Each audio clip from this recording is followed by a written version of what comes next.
ಆ, ಮೊಟ್ಟ ಮೊದಲನೇದಾಗಿ ಎಲ್ಲ ಕನಕಪುರ ಜನತೆಗೂ ಕೂಡ 77ನೇ ಗಣರಾಜ್ಯೋತ್ಸವದ ಹಾರ್ದಿಕ ಶುಭಾಶಯಗಳನ್ನ ಹೇಳಕ್ ಇಷ್ಟಪಡ್ತೀನಿ. ಈ ನಮ್ಮ ಸ್ವಾತಂತ್ರ್ಯ ದಿನಾಚರಣೆ ನಮ್ಮೆಲ್ಲರಿಗೂ ಸ್ವಾತಂತ್ರ್ಯ ಕೊಟ್ರೆ, ಈ ಗಣರಾಜ್ಯೋತ್ಸವ ಏನಿದೆ ಒಂದು ಇಡೀ ಸಂವಿಧಾನವನ್ನೇ ನಮ್ಗೆ ಕೊಟ್ಟಿದೆ.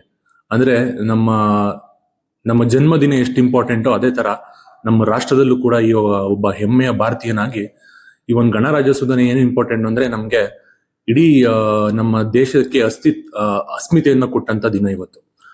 ಸುಮಾರು 3 ವರ್ಷಗಳ ಕಾಲ ಅನೇಕ ಮಹನೀಯರು ತಮ್ಮ ಎಲ್ಲ ಕಂಫರ್ಟ್ ಇಂದ ಆಚೆ ಬಂದು, ಆಮೇಲೆ ಎಲ್ಲಾ ವರ್ಗದ ಜನರಿಂದ ಫೀಡ್ಬ್ಯಾಕ್ ನ ತಗೊಂಡು ಸುಮಾರು 299 ಜನ ಸಂಸದೀಯರಿದ್ದಂತ ಕಾನ್ಸ್ಟಿಟ್ಯೂಂಟ್ ಅಸೆಂಬ್ಲಿನಲ್ಲಿ ಸುಮಾರು 3 ವರ್ಷಗಳ ಕಾಲ ಸುದೀರ್ಘ ಚರ್ಚೆಯ ನಂತರ ನಮ್ಮ ದೇಶಕ್ಕೆ ಒಂದು ಐಡೆಂಟಿಟಿಯನ್ನ ತಂದುಕೊಟ್ಟಂತ ದಿನ ಇವತ್ತು.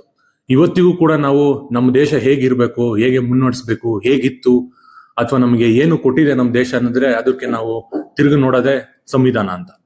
ಈ ಸಂವಿಧಾನ ಬರೀ ಒಂದು ಪುಸ್ತಕ ಅಲ್ಲ, ಅದರೊಳಗಡೆ ನಮ್ಮ ಇಡೀ ಜೀವನದ ರೀತಿಯೇ ಅಡಗಿದೆ. ನಾವು ಭಾರತೀಯರಾಗಿ ನಾವು ಏನನ್ನ ಇನ್ನೊಬ್ಬ ಭಾರತೀಯನಿಂದ ಅಪೇಕ್ಷೆ ಪಡ್ತೀವಿ, ಹಾಗೂ ಒಬ್ಬ ಭಾರತೀಯನಾಗಿ ನಮ್ಮಿಂದ ನಮ್ಮ ರಾಷ್ಟ್ರಕ್ಕೆ ಏನು ಅಗತ್ಯ ಇದೆ ಅನ್ನೋದನ್ನ ನಮ್ಮ ಈ ಸಂವಿಧಾನ ಹೇಳುತ್ತೆ.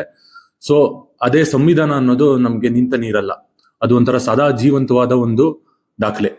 ಪ್ರತಿಯೊಂದು ವರ್ಷನೂ ಕೂಡ ನಮ್ಮ ರಾಷ್ಟ್ರದಲ್ಲಿ, ನಮ್ಮ ಸಮಾಜದಲ್ಲಿ ಏನೇನು ಬದಲಾವಣೆಗಳಾಗುತ್ತೋ ಅದನ್ನ ಅಳವಡಿಸಿಕೊಂಡು ಒಂದು ಮಹತ್ತರವಾದ ಒಂದು ರಾಷ್ಟ್ರ ನಿರ್ಮಾಣಕ್ಕೆ ನಾಂದಿ ಆಡಿದಂತ ದಿನ ಇವತ್ತು.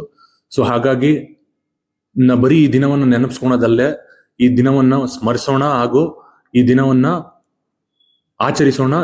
ಪ್ರತಿ ದಿನನೂ ಕೂಡ ಗಣರಾಜ್ಯೋತ್ಸವ ಆಗ್ಲಿ ಅಂತ ಕೇಳ್ಕೊಂತ ತಮ್ಮೆಲ್ಲರಿಗೂ ಕೂಡ ಮತ್ತೊಮ್ಮೆ ಗಣರಾಜ್ಯೋತ್ಸವದ ಹಾರ್ದಿಕ ಶುಭಾಶಯ. Thank you.